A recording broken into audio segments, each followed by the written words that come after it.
Hello दोस्तों, स्वागत है आपका मेरे चैनल रसोई निर्मला की। दीपावली की सभी को हार्दिक शुभकामनाएं। दीपावली में मिठाइयाँ तो बहुत सारे किस्म किस्म के बनाए जाते हैं, पर महाराष्ट्र में ऐसा है कि फराल कहा जाता है। इसमें चकली, सेव, नमकीन, चिवड़ा इस तरह से बनाए जाते हैं। आज हम बनाएंगे विशेष प्रकार से महाराष्ट्र में बनाए जाने वाला भाजनीची चकली। भाजनीची चकली मीन्स जो इंग्रेडिएंट्स रहते हैं उनको भूनकर पीसा जाता है। पर हमने 250 ग्राम चने की दाल को धोकर सुखा लिया था। उसको लो फ्लेम पर कलर चेंज होने तक हमने भूज कर ले लिया है। अब इसी तरह से सफ़ेद उड़द के दाल को भी 250 ग्राम दाल था, इसके भी हमने धोकर सुखाकर इसे भी लो फ्लेम पर धीरे धीरे इसको भी भूज लिया।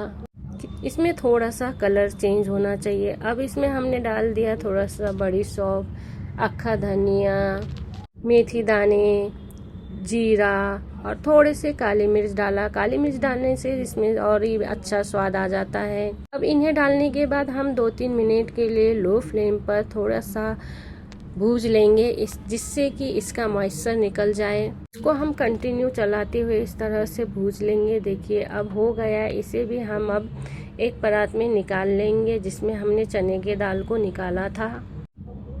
अब इसे हम निकाल कर रख देंगे। अब हमने यहाँ पर ले लिया है 100 ग्राम पोहा। पोहा डालने से चकली बहुत ही कुरकुरे और क्रिस्पी बनते हैं।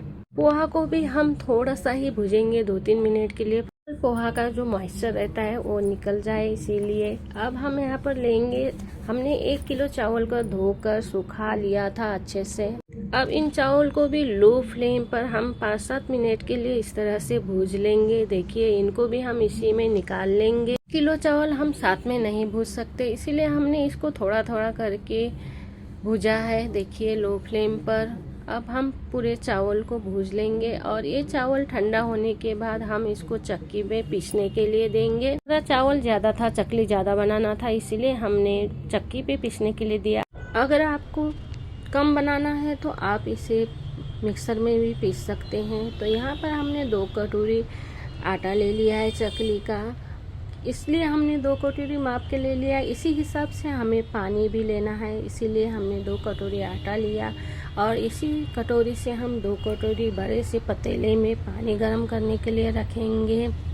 जब तक पानी गर्म हो रहा है तब तक हमने यहाँ पे ले लिया है बहुत सारे लहसुन और जीरा। बाकी के मसाले तो हमने पीसते समय ही चावल में डाल दिया था। देखिए पानी उबल चुका है और इसमें हम पाव कप तिल डाल देंगे। तिल डालने से इसका स्वाद बहुत ही अच्छा आता है। और अभी इसमें हमने पिसा हुआ मसाला डाल दिया और थोड़ा सा जीरा, हींग, हल्दी का पाउडर, मिर्च पाउडर डाल के उबलते हुए पानी में गैस लो करके अब आटे को थोड़ा थोड़ा करके डालते जाएंगे और इसी तरह से चलाते जाएंगे। इस आटे को पानी में इस तरह मिक्स करना है कि थोड़ा सा भी इसमें सूखा आटा ना रहे।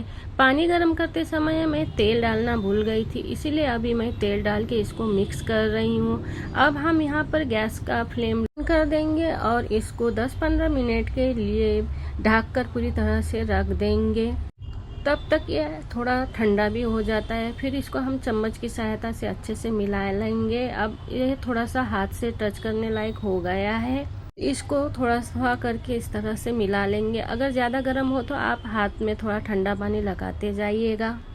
अब यहाँ पर टोप में आटा गूंदना थोड़ा मुश्किल हो रहा था, इसीलिए मैंने बड़े से परात में इस आटे को डाल दिया और दोनों हाथों की सहायता से जिस तरह हम चपाती के रोटी के आटे को गूंथते हैं उस तरह से हम गूनेंगे।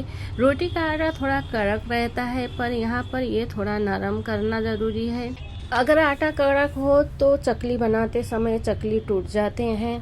यहाँ पर मैंने कढ़ाई में तेल ले लिया है चकली तलने के लिए और इस तरह चकली के सांचे में मैं तेल लगा लेती हूँ और चकली के सांचे के अंदर भी तेल लगा लिया और इसको फिट कर दिया। अब यहाँ पर मैं थोड़ा सा चकली का आटा का एक ऐसे गोला ले लूँगी और इस सांचे में जितना बैठता हो उसे इस तरह से दबाकर अब इसका ऊपर से ढक्कन लगा लेंगे और एक बटर पेपर हो या न्यूज़पेपर हो या किसी प्लास्टिक में आप इस तरह से छोटे छोटे अपने हिसाब से साइज बनाए, छोटे या बड़े। इस तरह से मैं एक एक करके चकली बनाते जाऊंगी और थोड़े से तलने लायक हो जाए, जैसे 8-10 चकलियाँ हो जाए तब मैं इसको गरम तेल में तलूंगी। देखिए हमारे चकली इस तरह से बन गए हैं पेपर में।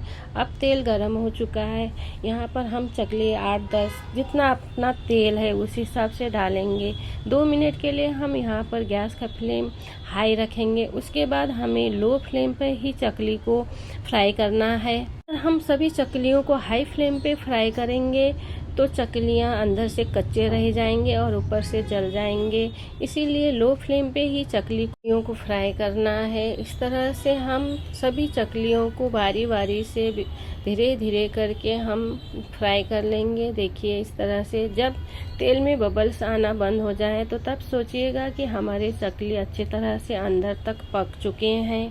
अब फ्राई किए हुए चकली को हम इस तरह से जाली में निकालेंगे और तेल को झाड़ लेंगे। इस तरह की जाली में चकली रखने से चकली का जो एक्स्ट्रा ऑयल है वो निकल जाता है। तो इस तरह से हम थोड़ा थोड़ा करके सभी चकलियों को फ्राई कर लेंगे। देखिए ये भी खाना हमने डाला है, ये भी चकली देखिए बन चुके हैं। अब हमारे सभी चकलियाँ तो इस तरह से हमने बना लिए। देखिए इस तरह से हमारे चकली तैयार हो चुके हैं। चकली बहुत ही क्रिस्पी एंड करारे बने हुए हैं। देखिए इस तरह से हमारे चकली कितने सुंदर रंग दिख रहे हैं। देखिए तो इस तरह से देखिए तोड़ने से ये मालूम पड़ जाता है कि चकली कितने क्रिस्पी बने हैं। देखिए तो हमारे चैनल को आप लाइक शेयर सब्सक्राइब ज़रूर करें और कमेंट करके बताएं कि हमारी रेसिपी कैसी लगी।